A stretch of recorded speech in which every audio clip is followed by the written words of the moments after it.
Hey guys, so I'm starting a new series called A Story Worth Singing, and my friend Nina has a story worth singing. She is an ER nurse in an urban hospital setting. Fun fact, all four of us live together. This is my fiance Andy, he's playing the cajon, and he's also a physical therapist. Guy with the mustache. This is Tom, he's playing guitar. He is a nurse in a pediatric intensive care unit. And obviously I'm Megan, and you guys don't know this about me, but I'm a physical therapist. So we are going to sing a song about healthcare. It started from a conversation where Nina was feeling particularly burnt out after a shift, understandably so. But given the current climate, we felt that this was an important message to send. And after the song, we're going to talk about the meeting. So hope you enjoy.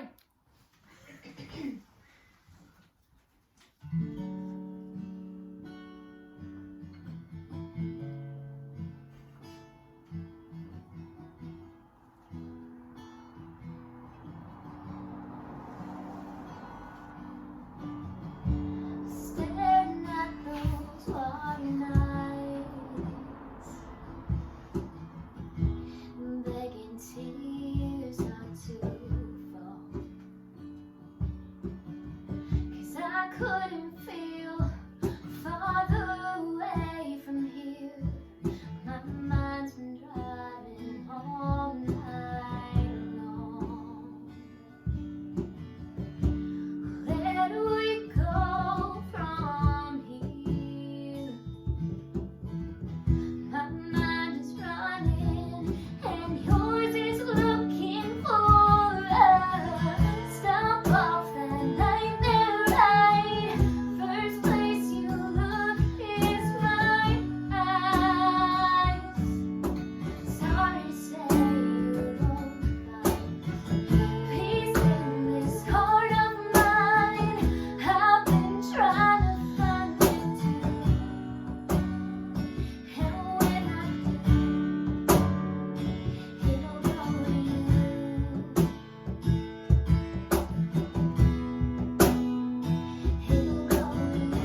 Hello. Hello.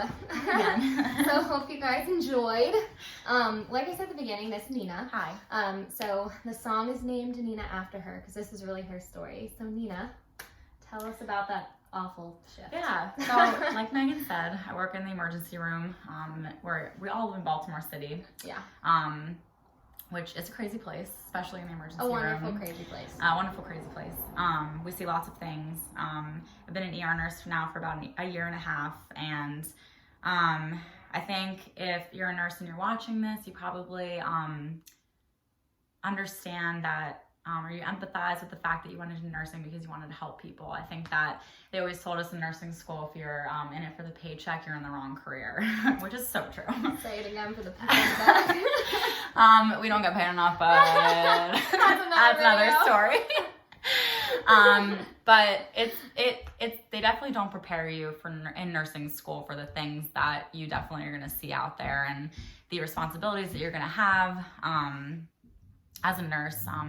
Not just caring for people's lives, but the medical part, but caring for their heart and soul and like their mental well-being, which everybody has mental health. We always say people are coming to us in the hospital are having some of the worst days of their lives. So, you know, we're not only going to treat their medical complications, we're also going to support them as human beings. And I don't think that's something that's spoken of too much, especially before you enter the healthcare profession. But anyway, I had this one specific incident. It wasn't even an incident. It was just, I had a busy day like I always do, but you know, in the Baltimore City region, we get a lot of gunshot wounds. Unfortunately, we get a lot of critically ill traumatic patients. And I was working in the trauma part of our ER, and we have a 4-patient load. Means I have to take care of 4 patients all at once. And in our ER, there's never an empty room. So there's always a patient in each room that I have to take care of. And at this one moment, I had a woman who was in one of my rooms, and she was stable in terms of medical stuff. You know, a lot of people come into the ER for complaining of chronic things, and sometimes they feel like they couldn't get in with their primary doctor. A lot of the times people in the ER in the Baltimore City region don't have primary care doctors, and we're their only resource, which is fine. That's unfortunately healthcare in America. But she was there for something that I don't really remember. But I remember I was documenting at the computer, and she just started crying and reached out to me in that moment and felt vulnerable enough that I could be her support system. And she started crying to me about what she was there, which was not different than what she was there for. Obviously, she was there for a medical reason, but obviously it was obvious to me in that moment that she was there for her sadness that she had been feeling. She had just recently lost her husband in the past year, and started crying about that. And then at the same moment, we were getting like a level 1 trauma in, which is the highest critical patient you can get. Usually these patients aren't going to make it.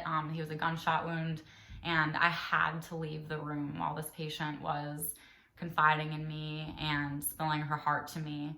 And I think that was the inspiration for this song for Megan, because a lot of the times we don't prioritize mental health, and we should, and especially in the position that we're in to be healthcare workers, we have to take care of those patients who could possibly die right then in that moment.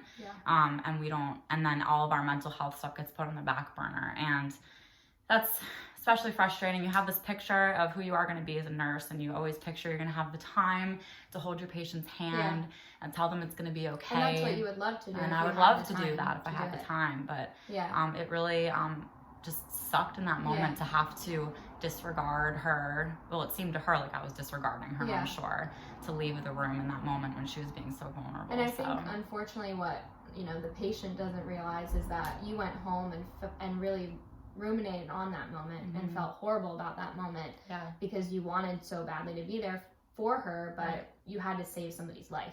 So Nina came home that night, and we talked for like 2 hours in the kitchen just about patient kind of interactions we've had and how we wish we could have done more for them emotionally, but the nature of our job doesn't always allow us to do that, but especially in the was emergency weighing room. heavily on us. Yeah, especially in the ER. I don't know about you, but like we only see these patients once, and it's not like if I were there on my next shift, I could go back into her room if she was still there and apologize and pick up where we had left off. But you know, and then I think the rest of that shift had been crazy anyway, and I didn't get the chance to go back in there and follow up on that conversation. So the first line of the song is staring at those watering eyes, begging tears not to fall. And you know, we've all in healthcare, this sounds like the most inhumane thought you've ever had, but just because of how busy we are and how urgent some of the needs are, I've thought, oh no, like I don't have time to support you if you start crying, which is a horrible thought. But it's when you then consider that Nina had to go to another room to save someone's life who was critically ill and bleeding to death, you're like, oh my gosh, I don't have, I wish I could be here, but I really don't have time, and I'm so sorry. You start to panic about that. And you're in your head, you're like, I want to prioritize this, but I know I can't. And it sucks to feel like, I remember now Toss talking about this, it sucks to feel like you want to like just tell that person, oh no, please don't start this right now, I don't have time for this. Yeah, like I'll come back and we can talk about it. Like, oh, can we pause? I'll be right back. But, you know, now obviously we're in this weird time, and I think people are finally really thanking ER nurses, which is really nice. Yeah, it is. I wanted to bring this song to attention now because I think that we should always be thanking ER nurses. And everybody in healthcare really. We honestly go through, Megan does a completely different job than me. She's a physical therapist and outpatient PT where she sees neurologic patients. And I'm an ER nurse, so we see completely different parts, but all of our stories we can empathize with, which is really interesting, and just goes to show that a lot of the times in healthcare, like we all go through the same things no matter where we are in healthcare. Exactly. And I think that this story is like a good example that, you know, as we're heading into, unfortunately, this pandemic, please stay home, because if Nina doesn't want to have to be put in the situation where she has 4 critically ill patients and has to prioritize them to the point where one person doesn't get the care they need. So we are unfortunately headed to a place, we're kind of saying this is the calm before the storm. It is eerily the calm before the storm. And, you know, we know that there's going to be a point where there's a ton of sick people coming to the hospital, and you know, nobody ever should have to be in the situation where they're prioritizing which critically ill patient gets care first. It's morally really horrible for the healthcare provider who went into this career to save people's lives and support them.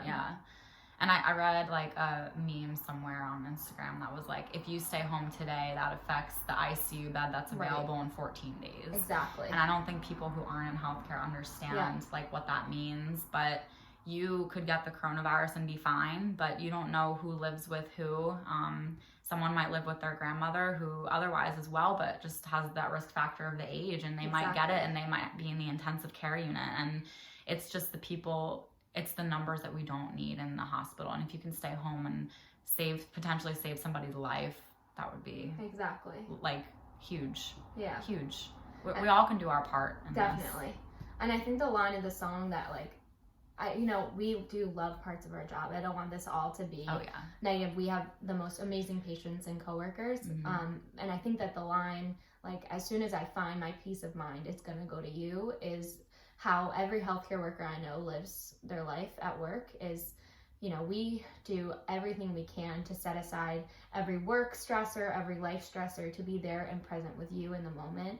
And it's really hard at times when things like this happen, but whenever we have the moment or the minute to catch up with you and give you the care, not just medically, but emotionally, that, you know, you deserve, we try, and we give everything that we have to you by the end of our shift.